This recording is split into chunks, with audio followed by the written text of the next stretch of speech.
ঠাকুর মা স্বামীজিকে প্রণাম জানাই, নমস্কার জানাই ভক্তবৃন্দ আপনাদেরও। জগৎজননী মা সারদা চ্যানেলে আপনাদের সবাইকে স্বাগত। আগের ভিডিওতে ঠাকুর রামকৃষ্ণদেবের নবদ্বীপ ভ্রমণ নিয়ে স্মরণ মনন করেছিলাম আমরা। আজ সৎপ্রসঙ্গ 25তম পর্বে নদিয়ার আরও একটি স্থান কলাইঘাটাতে ঠাকুরের ভ্রমণ ও সেই স্থানের অসহায় বুভুক্ষ মানুষদের দেখে ঠাকুর কি করেছিলেন সেই নিয়েই স্মরণ মনন করব। এ বিষয়ে উদ্বোধন পত্রিকার 1431 বঙ্গাব্দের ফাল্গুন মাসের দ্বিতীয় সংখ্যায় শ্রদ্ধেয় স্বামী চন্দ্রকান্তানন্দ মহারাজের শ্রী রামকৃষ্ণ পরিমণ্ডলে নদিয়া এই ধারাবাহিক নিবন্ধটির সাহায্য নেব। কলাইঘাটা অঞ্চলটি চুরিনী নদীর তীরে অবস্থিত। রানাঘাট শহর থেকে কলাইঘাটার দূরত্ব প্রায় 4 কিলোমিটার। জানা যায় এটি রানী রাসমণির জমিদারভুক্ত ছিল। ঠাকুর রামকৃষ্ণদেব এই কলাইঘাটায় ঠিক কবে পদার্পণ করেছিলেন এ বিষয়ে একটু মতভেদ আছে। রামকৃষ্ণদেবের অধিকাংশ জীবনীকারের অনুমান 1869 খ্রিস্টাব্দে ঠাকুরের ভ্রাতুষ্পুত্র অক্ষয় দেহত্যাগ করলে ঠাকুর প্রচণ্ড শোক পান। তখন রাসমণির জামাতা মথুরানাথ ঠাকুরের মন ভালো করতে ঠাকুরকে নিয়ে নৌকো ভ্রমণে বেরোন। তাই সময়কালটা সম্ভবত ওই 1870 ফাল্গুন মাস নাগাদ হবে। আগেই উল্লেখ করেছি কলাইঘাটাতে রাসমণির জমিদারি ছিল। সেই জমিদারিতে ঠাকুর রামকৃষ্ণদেবকে নিয়ে মথুরানাথ বজরাতে করে এসেছিলেন। জলপথে কলাইঘাটা আসার পথ ছিল ত্রিবেণীঘাট হয়ে বলাগড়। বলাগড়ের বিপরীতে গৌরনগর বা বর্তমান গোসাইয়ের চরের পাশ দিয়ে চুরিনী নদী এসে ভাগীরথীর জলধারার সঙ্গে মিশেছে। এই চুরিনীর খাল বেয়ে 3-4 মাইল উত্তরে কলাইঘাটা গ্রাম। গ্রামটি নদীর উত্তর তীরে। এই গ্রামে মথুরাবাবুর কাছারি বাড়িতেই এসে তারা উঠেছিলেন এমনটা অনুমান করা যেতে পারে। এই গ্রামের অধিকাংশ মানুষ আদিবাসী সম্প্রদায়ের, কিছু মুসলমান ও অল্প কয়েকজন বর্ণ হিন্দু। শোনা যায় জমিদার আসছেন শুনে সারিবদ্ধভাবে প্রজারা তার জন্য খেয়াঘাটে দাঁড়িয়েছিল। নৌকা থেকে ঠাকুর শ্রীরামকৃষ্ণ দেখলেন এই স্থানের লোকগুলি অতীব শীর্ণ জীর্ণ, কঙ্কালসার, রুক্ষ কেশ, যেন বহুকালবধি কখনো অর্ধাসন কখনো বা অনশনে দিন যাপন করছেন। পরিধানে কাহারও একখণ্ড অতি মলিন শতছিদ্র বস্ত্র, কারো বা তাও নেই। কেবলমাত্র একখণ্ড জীর্ণ মলিন বস্ত্রের কৌপিন পড়ে আছে।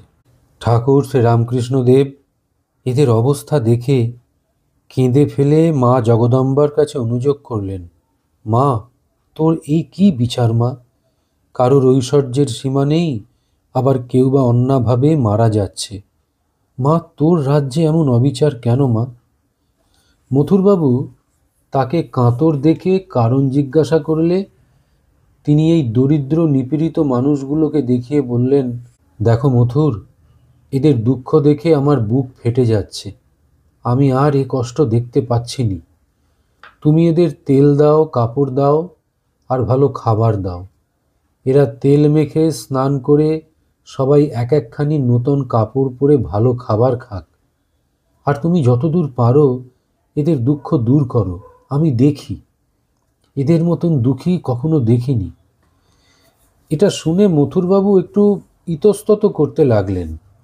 বলে ফেললেন, বাবা, তোমার দয়ার শরীর, দুঃখ দেখলেই তোমার কষ্ট হয়, কিন্তু এই সমস্ত লোককে খাওয়াতে যে গাদা গাদা টাকা খরচ হবে তা তো জানো না। আমি অত টাকা কোথায় পাব? মথুরানাথের এই কথা শুনে ঠাকুর শ্রীরামকৃষ্ণদেব রুক্ষভাবে বলে উঠলেন, কি, তুমি মনে করো এই ঐশ্বর্য তোমার? আজ মরে গেলে কাল তোমার থাকবে? এই দুনিয়ায় 1 পয়সা কারুর নয়, সব মার। তোমরা বড় মানুষরা মার ভাণ্ডারী, তার কাজে খরচ করবে, তার সেবায় খরচ করবে। যকের মতো কেবল আগলে রাখবার জন্য কি কেবল তোমাদের আত্মতৃপ্তি করবার জন্য ভাণ্ডারী হওনি? মা কি আলাদা? মা এই জীবজগৎ হয়ে রয়েছেন। মার আজ্ঞা, এই দুঃখী দরিদ্রদের সেবা করলে তাঁরই সেবা করা হবে।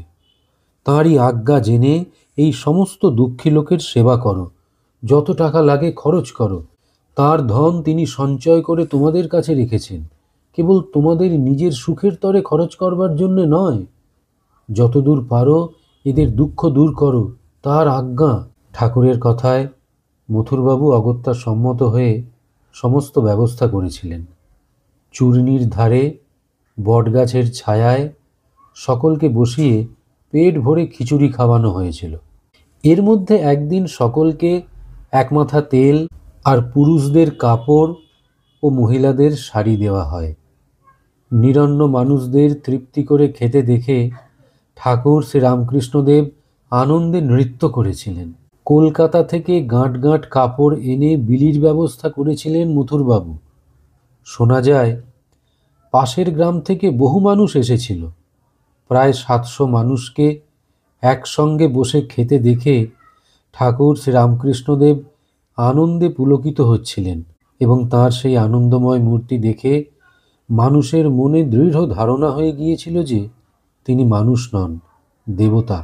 আহারের পর বিদায়কালে মথুরবাবু সকলকে 4 আনা করে দেন। এইভাবে 7 দিন ভোজন পর্ব চলেছিল। শোনা যায় জমিদারের তরফ থেকে দরিদ্র প্রজাদের জন্যে বাঁশ, খড়, দড়ি দেওয়া হয়েছিল তাদের কুঁড়ে ঘরগুলো মেরামত করার জন্য। সম্ভবত এবার এই প্রজাদের খাজনাও মাপ করে দেওয়া হয়েছিল। 1865-66 সাল নাগাদ নদিয়া ও আশেপাশের অঞ্চলে দুর্ভিক্ষ ইত্যাদি হওয়ার ফলেই মানুষদের ওই চরম দুর্দশা হয়েছিল। চূর্ণী নদীর ধারে সেই বিস্তৃত ফাঁকা ময়দান আজও আছে। ঠাকুর শ্রী রামকৃষ্ণদেবের নামাঙ্কিত একটি আশ্রম ও বিদ্যালয় আছে। ঠাকুরের নামাঙ্কিত স্মৃতিফলক লাগানো আছে চূর্ণীর ধারে একটি বিশাল বটগাছের কাছে। 1993 সালে স্মৃতিফলকটি উন্মোচন করেছিলেন শ্রদ্ধেয় পূজনীয় স্বামী লোকেশ্বরানন্দ মহারাজ। প্রাচীন ওই মহিরুহটির নেমে আসা ঝুড়ি থেকে ছড়িয়ে গেছে বটগাছের সারি। স্থানীয় কিংবদন্তি যে ঠাকুর শ্রী রামকৃষ্ণদেব এই বটগাছ তলাতেই বসেছিলেন, গান গেয়েছিলেন। যেখানে প্রাচীন ঘাট বা নৌকো লাগানোর ঘাট ছিল, বটগাছটি ঠিক তার সামনেই। এইভাবেই সেবাযজ্ঞের সূত্রপাত ঘটিয়েছিলেন ঠাকুর শ্রী রামকৃষ্ণদেব, যার পরিণতি রামকৃষ্ণ মিশনের সেবা ধর্মে। বন্ধুরা, এই ছিল ঠাকুর শ্রী রামকৃষ্ণদেবের কলাইঘাটা ভ্রমণ ও সেই অঞ্চলের দুঃখী মানুষদের দেখে তার হৃদয় বিগলিত হওয়ার একটি ছোট্ট ঘটনা। আজ তাহলে এখানেই থামলাম। ঠাকুরমা স্বামীজি আপনাদের মঙ্গল করুন। নমস্কার।